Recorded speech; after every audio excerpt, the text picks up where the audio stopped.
Somewhere right from your kindergarten school, they have made you misunderstand memory as intelligence.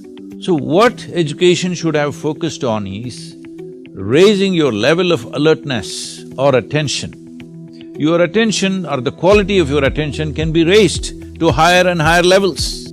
You just cannot think about something for which you have absolutely no data in your head. So this means what? You will go on doing permutations and combinations of the same damn things forever, if thought is a premium thing. No, human attention is the real thing, not just for the sake of being in ISB. If you want to be a leader, you need attention. You must be able to grasp things for what they are, not for what you think it is. If there is involvement, there is attention. If there is attention, there is clarity.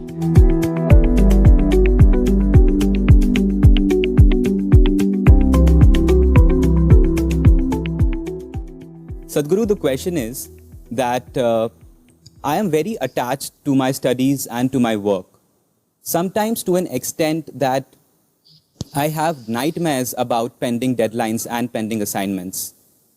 At a B school where there's so much of competition and pressure, these problems have just amplified. And I feel very difficult to share this with my friends and family who are not here because that would worry them. I have a constant sense of despair, and I feel better only if I hear some good news like good grades, and even then, it's very short-lived. So Sadhguru, my question is that how do I build a healthy detachment from my studies and work? Well, if you're detached, this happened very early on in my life. I was very detached from my education.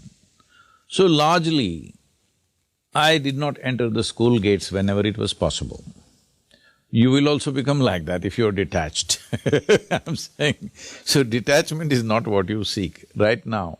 What you want is troubling you. That's something that you have to see. It is not your mother's party which is troubling you. What you want to do, you're here because you want to do this, and that's troubling you. Why is this?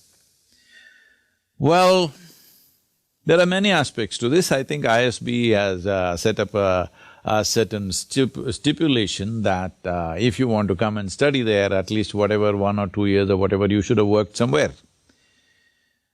Because they want you to come in a willing mode, not in an unwilling mode, because a whole lot of fresh MBA students may be there because of family pressure or social pressures or something. But somebody who's been working, gives up their job and comes back to educate themselves, that means they want to do it. Because there is no point working with people who are unwilling, you know. You are there because you want it. So what you want is bothering you because you're attached to it. So it's like this, let's say we put you in a football team. But you still did not know how to dribble a ball properly, and ball never comes to you. If it comes to you, it goes away. Naturally, you will be in despair, not because you're attached, simply because there's not enough work gone into it. So right now, is this business school beyond your intelligence? I don't think so. It is very much within your capabilities. It is just that somewhere we are thinking, this is a fundamental flaw in our education system. Somewhere right from your kindergarten school, they have made you misunderstand memory as intelligence. You think memory is intelligence. Well, memory was okay when you had to remember 26 alphabets, you managed to do it. When you had to remember whatever little mathematics, arithmetic, you know, I don't think they're memorizing anymore. When we were growing up, we were supposed to say in our sleep, they'll wake us up and say, 6 into 36, how much? You're supposed to say it, otherwise you're supposed to be dull. Not because you multiply in your mind, you people remember just like that. So memory has been misunderstood as intelligence. In today's world, all of you are exposed to technology, you know a simple machine that you carry in your pocket, a phone, has 10 times or 100 times more memory than you.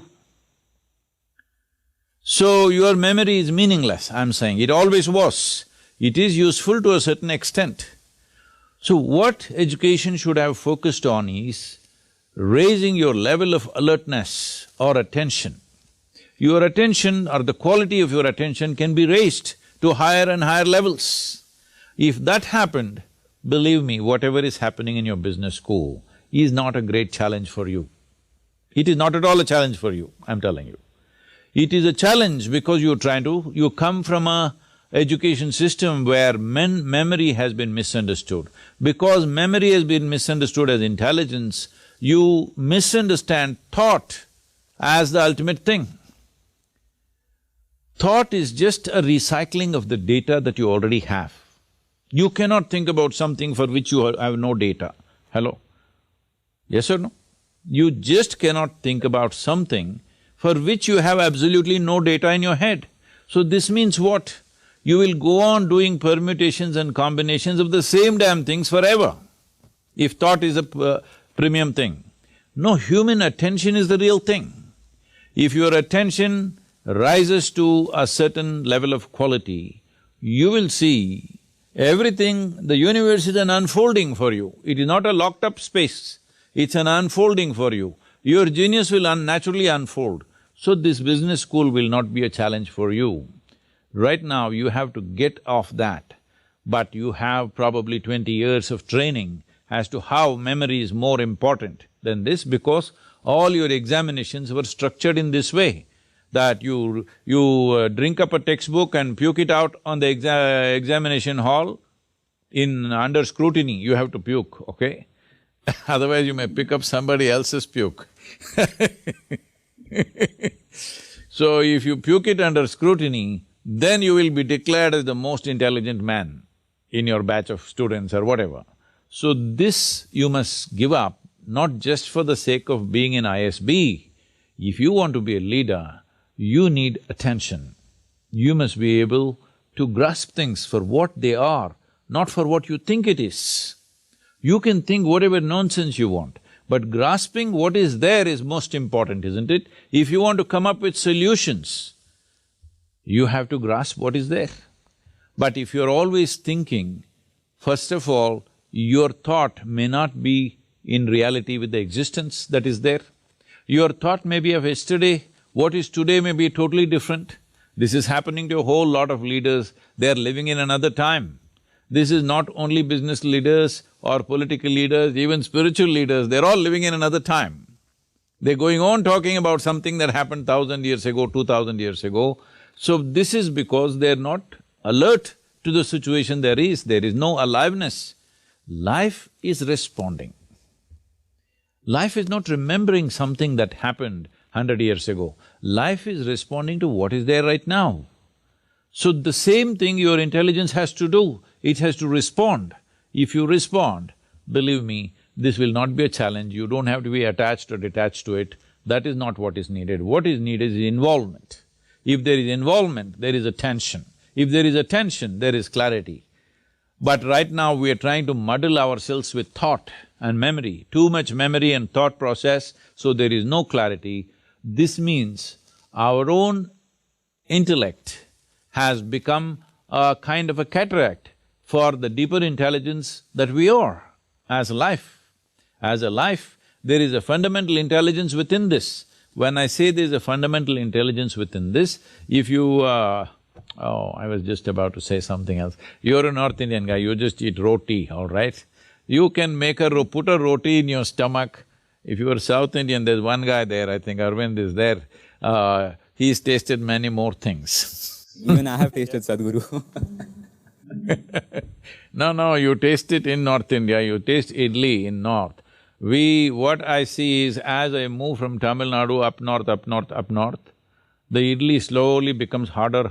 By the time I come to Haryana, it is like a golf ball.